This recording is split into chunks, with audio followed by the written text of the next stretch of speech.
Speak along if you know the words. Yesterday, all my troubles seemed so far away. Now, it looks as though they're here to stay. Oh, I believe in yesterday. Suddenly, I am not half the man I used to be. There's a shadow hanging over me. Oh, yesterday came suddenly.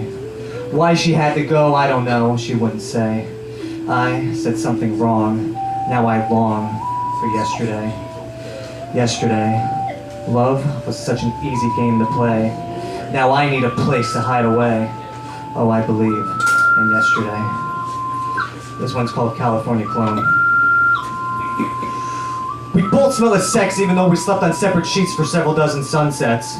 We both watched the wicked waves wash our wishes away, just off the coast of different oceans.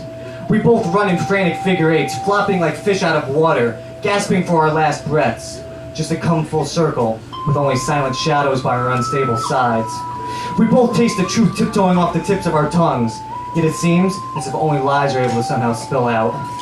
We both hear the lone wolf's contagious cry in the distance, off the periphery of a peak. I just can't tell if it's from the Rocky or Appalachian Mountains. We both touch the train tracks that separate our souls as we walk on this tragic tightrope, but I know she'll never meet me halfway. She poses for the camera and feigns a subtle smile while suddenly has to suitably showcase pseudo-sentiments and sensations. She walks the red carpet like a robot, except there are no wires. She still shows some slight and unsuspicious signs that she was once a human being, like that tear that fell from her eye that frigid night in mid-December when she boarded that train to the Pacific and told me, "Donnie, my darling, I don't think I'm ever going to see the Atlantic Ocean again." All the agents and assholes out west have now transformed and molded her into what she promised she would never become. A contaminated, comatose clone continuously crashing cars in her cranium. She even dyed her hair platinum blonde, and died a little inside too. Hollywood has taken her hostage and made her a premature prisoner of her own prima donna perfection. But what she does not know is that for her, there is a feasible way out. It's called Arizona. It's called Nevada. It's called Oregon. Hell, it's even called Mexico. But her heart hibernates in Hollywood now. And the spotlight always shines on her. And the spectacular stage is now her claustrophobic cage. And all the hormone-happy teenage drama queens mold themselves into an identical copy of her figure and form. And all the world is the theater. And all its citizens merely help act out this traumatic treachery. Someone once told me that it never snows in Saskatchewan, and it's never hot in Hawaii, and it never rains in Washington. But I can see the storm clouds suffocating Seattle even from the Atlantic Ocean. I can smell the sex on her mattress from 17 states away. I can taste the truth on the tip of her tongue as she sucks the celebrity status out of her director's $1 million dick. I can hear the lone wolves cry high in the Rocky Mountains. I can touch the train tracks while light at the end of my tunnel inches closer and closer. I see her on the screen and scream. I see her holding hands with Harrison Ford while her other hand holds an Oscar. I decide that this needs to come to an end. That she needs to open up her eyes and realize what the Golden State has done to her. I need to save her from herself. I start to pack my bags with nothing but band-aids and second chances, but in 4 minutes and 47 seconds I will march out of my one-room apartment, and I will parade all 2,883 miles from Orlando, Florida to the City of Angels, without hitchhiking, without stopping to take a shit, hell, without even blinking or breathing. Satan's extravagant city will soon be in my sight, but before I even cross the invisible line, she's right there waving and greeting the West Coast wasteland like she's the fucking queen bee of this horrible hive. I pull her off of her plastic pedestal and plead for her to please come home, but she pleads with the police to please take me away. I came all the way here with a purpose, but now that purpose seems to have slipped my mind. Perhaps I've become a California clone too myself. Perhaps it wasn't her fault after all. Perhaps it was the Pacific.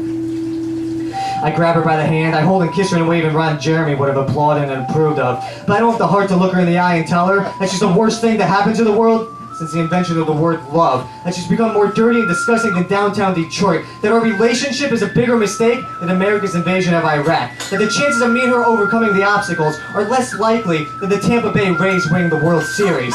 That she's more overrated and glorified than God. I finally lift my head and stare at the stranger. A distasteful counterfeit version of my former soulmate. I almost vomit over the side of her fake tan and acrylic nails and hooker heels and 10 tons of makeup. And I breathe again for the first time since Bridgeport, and blink again for the first time since Brooklyn, and speak again for the first time since Santa Fe. And as the ounce of oil drips from her eye, I ask, is this really you? Is this what you truly want to do? Her tears turn to ice. Her heart turned to stone. Her diamond ring turned to coal. My blood bled black gold. I cannot continue this sadistic charade for even another second, so I wave farewell to forever and say goodbye to the goddess of the Golden Globes, because this is not where I belong. This is not where people belong. This is a whole different world here. The air tastes different, the people act different, the rules are different. And I must escape before I get sucked into the Beverly Hills black hole, before the red carpet turns into a tongue and swallows me whole, before Hollywood has a hurricane, and the only remaining letters on the huge sign are H-O-L-Y, before California separates from the rest of America just like the scientists said it would, before the mannequins start to move, before the clones start to cry. I step on her star on the Walk of Fame and I sprint towards salvation at the state line, and when I get there I don't even look back, and I hope she doesn't assume I'm ever going to come back, because the only time I will ever see California again is on an enormous silver screen late at night. Maybe she'll make a cameo appearance in one of my dreams. The only thing I have left to say to the Wicked Witch of the West is, I hope that the Hollywood sign doesn't fall from its mountain and crush your corpse while you're crushing another actor's heart. So I hang my head low and stare at the train tracks as I walk back to the Atlantic alone, forcing myself to accept the fact that my former ally is now merely another Beverly Hills Barbie doll, another Malibu mannequin, a corrupted California clone. Thank you.